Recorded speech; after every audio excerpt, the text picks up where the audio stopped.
line and do not adjust your set. I am not Bubba O'Neil. I'm Louie Butko on the sports desk for Bubba today, and very pleased today to be talking Blue Jays baseball with MLB.com reporter covering the team, my old pal Keegan Matheson. A proud Haligonian and a graduate of Dalhousie University and Centennial's College Sports Journalism program, Keegan is the Blue Jays reporter for MLB.com. Before that, he was the founder and editor-in-chief of Baseball Toronto, independently covering the Blue Jays and their minor league affiliates. In addition, you can hear him talking and see him talking Jays across various outlets on radio and television, including a run as the Blue Jays insider for The Morning Scrum on TSN 1150. His debut book, The Franchise, Toronto Blue Jays, a collection of stories and essays from Triumph Books, is set to hit shelves next year, and we find him now in Chicago, where he's set to cover Game 2 of the Jays series against the White Sox. And Keegan, it is great to see you, my friend. Thank you for doing this. Used to do this back in the day with Jamie and Taddy and you and I. This is a little more my speed. I was getting worried when I saw that baseball card, though. I thought I was going to get a height and weight in there. I was hoping that I had the same people who measured ball players, but disaster avoided here. It's good to see you. Let's jump right into this, Keegan, because you had it pretty. You wrote it pretty well in MLB.com following the Jays win last night. I want to bring it up here. You wrote, "The Blue Jays live in a new reality of their own making. It wasn't supposed to be this way. Everything is big now, a magnifying glass hanging over this organization as major decisions lurch closer and closer. The only way to keep those demons at bay is by winning. Winning fixes everything. Winning is undefeated." Putting that Dalhousie creative writing double degree to good use there. You really did sum it up. I mean, this Blue Jays team, it seems that every time they have a bad game, a win can really calm some nerves with the fan base. Is it the same way when it comes to the team itself? It has to be, and they're looking for all of these to be step one. You're looking for this to be the turnaround, the big moments, and that's what happens in desperate times. This is not who the Blue Jays were supposed to be this year. I didn't think that they were going to be competing for the best record in baseball, but you didn't think it was going to be this bad early on. So there is an incredible urgency because these players, this coaching staff, this front office, understands there's a ticking clock here. There's a mortality to all of this. And it can get blown up pretty quickly. This team can look a lot different in 2 or 3 months if it doesn't get better. So whenever there's that tiny morsel of positivity, when something goes right, it doesn't even have to be perfect, just something. They want that to be step one. Now, they need step 2, 3, 4, 8, up to 10 to happen right now. They need to win a lot of ball games, but any good day, they're hoping is the start of something to go in the other direction. Playing the White Sox, playing the Pirates is probably a good place to start, but as we saw earlier this week, it doesn't always work that way. Well, I mean, we talked about it with this kind of this set that they're on, right? They're 4-4 in their last 8 games. That includes losing 3 of 4 against the Detroit Tigers. Again, now you got the White Sox, like a historically bad season for a White Sox team that wasn't expected to be good at all. I mean, where can they build some momentum? How can they use this? Because, like I said, it seems like every time the Jays have a game where you think, oh, wow, the bats are going, the pitching works, the next game they get shut out, the next game they put up 1 run. I mean, momentum is a real thing in baseball, and they just don't seem to have it. Yeah, they need to get rid of that sense of, oh, here we go again. Win a few games in a row, and it starts to feel like something that you can do, something that you are used to doing, and something you're capable of doing. Put this roster next to a lot of teams in Major League Baseball. Ask one of your buddies, how many players do you know? They're going to know a lot of these names on the Blue Jays team. This is a good roster of names, but it needs to work. You can have no names and win ball games. That's a better team. You are what your record is. The Blue Jays just need to get that rolling. They need that momentum. They need positive things to build off of. But positives aren't enough at this point. You need real wins. It's not about trying to win tomorrow. I don't care what somebody's exit velocity was. You'll take a bloop single, an ugly bunt single over anything at this point. It's all about big picture results, and they need to string a few of these together because we're not talking about 100 games left. We're talking about the next 6-7 weeks up until that trade deadline when they need to make a pretty big decision about who they're going to be for the next few years. Well, you mentioned it. This is game 54 tonight against the White Sox. And if my math is correct, 162 divided by 354. So, yes, this is the 1/3 mark of the season. You think it's early, but 1/3 of the games will have passed. What grade would you give the Blue Jays through this first third of the season? Ooh, a D. It can be worse, but it's a D. Before the season, I would have put the Blue Jays around, let's say, 88 wins, which puts you in that second or third wild card spot. That's enough. As long as you keep getting in and giving yourself a chance. I mean, my goodness, they need to do more with those chances after 3 of the last 4 years being 0-2 sweeps. But if you keep getting in, that's a start. Where they are right now, Louie, I think they bet really big on internal improvements last year. They bet that Vladdy would get better, Bo would get better, Varsho would get better. Some of these things are showing signs of happening, but what that didn't really account for was what if things get worse? And I'm much more naturally a pessimist than an optimist, so maybe that was in my mind a little bit more. But you see it in the bullpen now. Last year, a really good bullpen. Even in spring training, I thought it would be a good bullpen, but they're so tricky to judge. It's been really bad. Early in the season, you had some bad starting pitching. Yeah, it's coming around, but you can't change what's already happened. So you're seeing this go both ways. They entered this season very optimistic, but maybe not balancing that as much as should have been. And we're seeing what happens when things go wrong instead of just everything going right. Now, if we look at this team, a lot of people are obviously calling for the firing of guys. They want to see heads roll, whether that's Ross Atkins, whether that's John Schneider. Listen, I feel like I can confidently question some of the decisions that John Schneider has made as a baseball guy. I go back to that game on Sunday in Detroit. Why is Jimmy Garcia out there protecting a one-run lead in the 8th in which he already looks bad, and then you bring Jordan Romano in a tie game in which he could still get the save? I didn't understand that move. But how much of the hot seat do you think these guys think that they're on? Do they feel like they have a long leash to turn this around? Have you noticed any sorts of panic when it comes to those two gentlemen so far? I think you've seen a change in messaging from John Schneider. I didn't sense as much of a change from Ross Atkins when we spoke with him last. Yet he acknowledged that this is getting more urgent, but still was very rooted in the optimism of the team the Blue Jays have. With John Schneider, you saw it shift a few weeks ago, where he's saying that we can't just keep waiting for this to come around. It can't just be over and over saying it'll get better, it'll get better. Soon enough, the season's over. And some people, maybe a lot of people, are out of jobs, are working for other teams. This can blow up quickly. But I'm also aware that what John Schneider says to me after every game might be a little more formatted, less filtered than what he says inside that clubhouse. We'll see. But I think that's important. Everyone involved needs to realize the urgency of this. And when it comes to calls for firings, calls for moves, which I understand in any sport, I think over the years, Louie, I've learned to look at a baseball team more like a company. A manager is a very literal term. He has a boss, he has a boss, he has a boss. If a boss fires somebody, does that take away their protection? Does that make things better? It's more complicated, I think, than I viewed it a few years ago. And that's why I don't think that anything is too close to happening right now. With John Schneider, who would you put in? Probably a DeMarlo Hale, someone like that. But with Ross Atkins, how many front offices get a fourth manager? John Gibbons, Charlie Montoyo, John Schneider. Getting a fourth, that doesn't happen for a lot of front offices when they haven't won a playoff game. So it's a bit of a stalemate in that sense. And again, I view it more like a company. I take the baseball out of it. Everybody's got a boss. Everybody's got someone under them.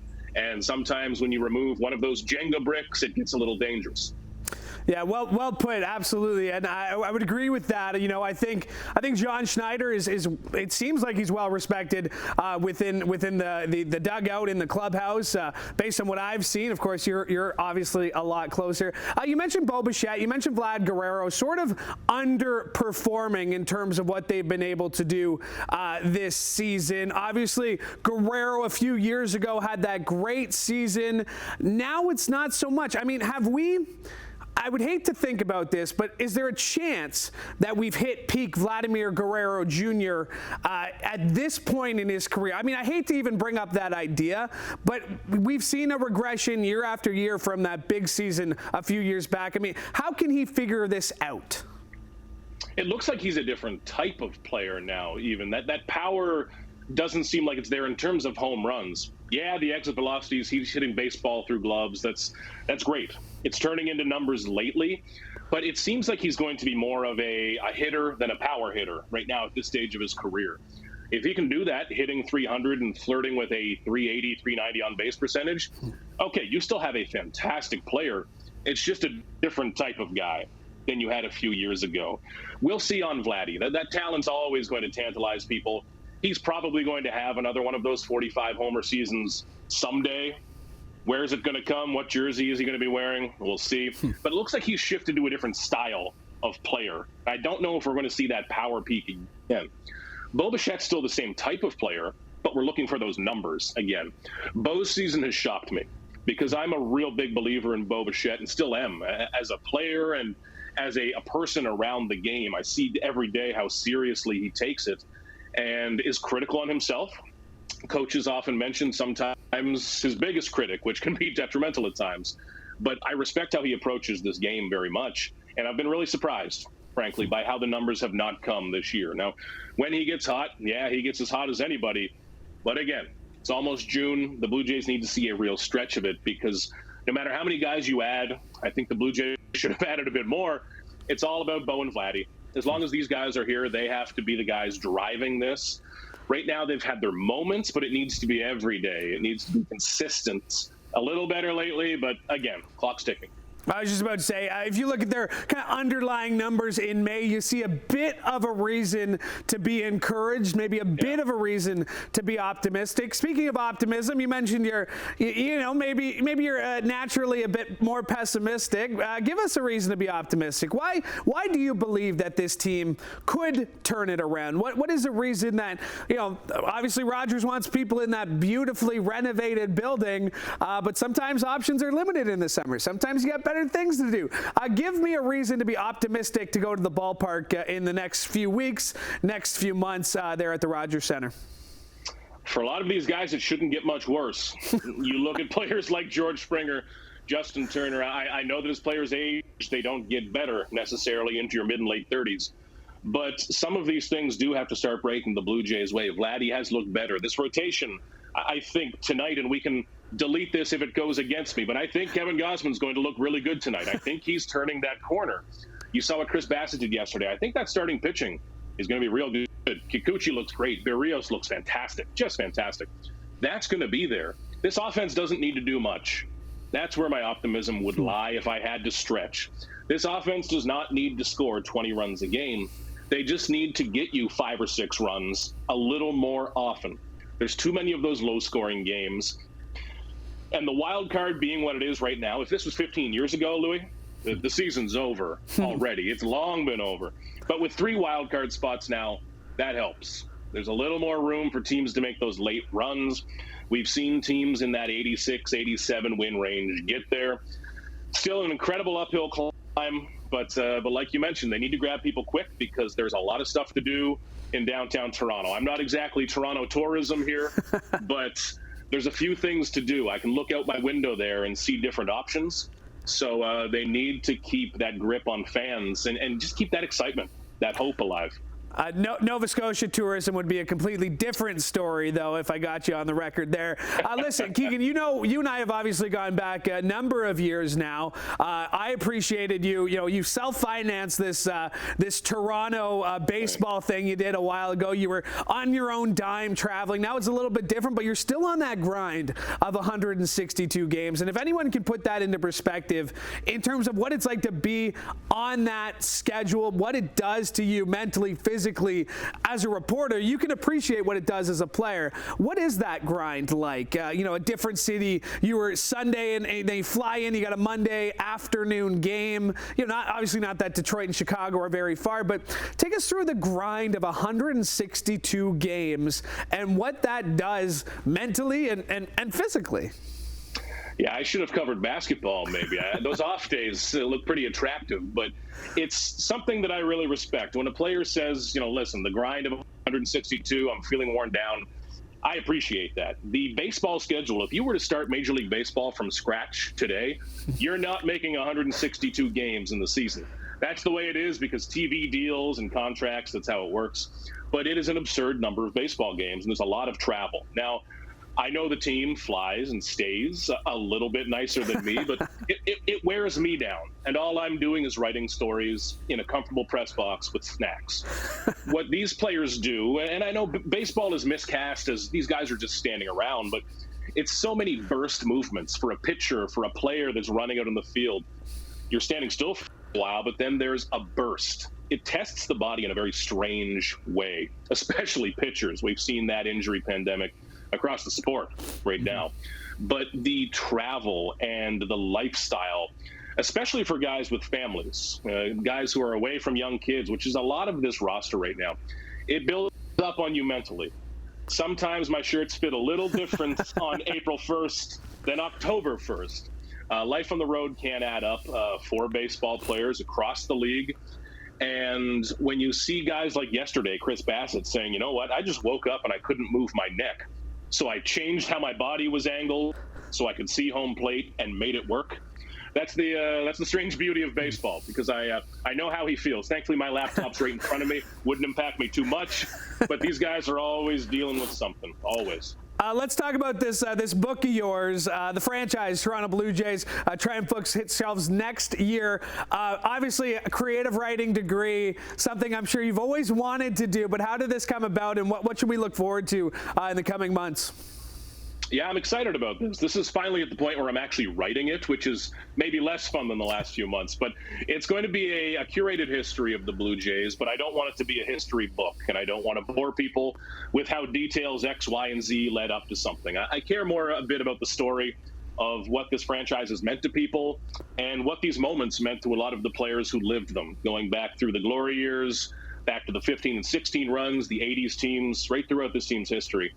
But why this team matters to people and what it meant to people when they were there at the time, the story of that. So I'm really excited to bring that to people. I'm learning patience, Louie. Normally I go to the ballpark, I write a story, and you see it 5 minutes later. So this 1 year timeline is different for me.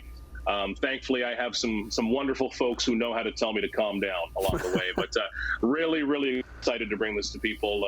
10, 11 months from now, early next season. But it's been a lot of fun lately, and a lot of fun to ask these old players, tell me about the glory days, because my day job lately is asking guys, why'd you lose? So I think people like me a little more about this book than my day-to-day job. Hey, Keegan, we all love you, and I appreciate you making the time. I know you're off to the ballpark there in Chicago. I have a Chicago-style deep dish pizza, Chicago hot dog, all the Chicago delicacies for me, my friend. Thank you for doing this. Anytime, Louie. Good to see you, my friend. And my thanks to Keegan Matheson. And that's your Sportsline podcast for the day. We love talking sports. And if you know of an athlete, team, or event to promote, the Sportsline podcast wants to hear from you. And hey, make sure you like and subscribe to CHCH Podcast so you never miss an episode of Sportsline with Bubba O'Neil or Newsmakers with myself. I want to thank Chantel Grillo for directing today's episode. And on behalf of all of us here on CHCH, I'm Louie Butko. Have a great day.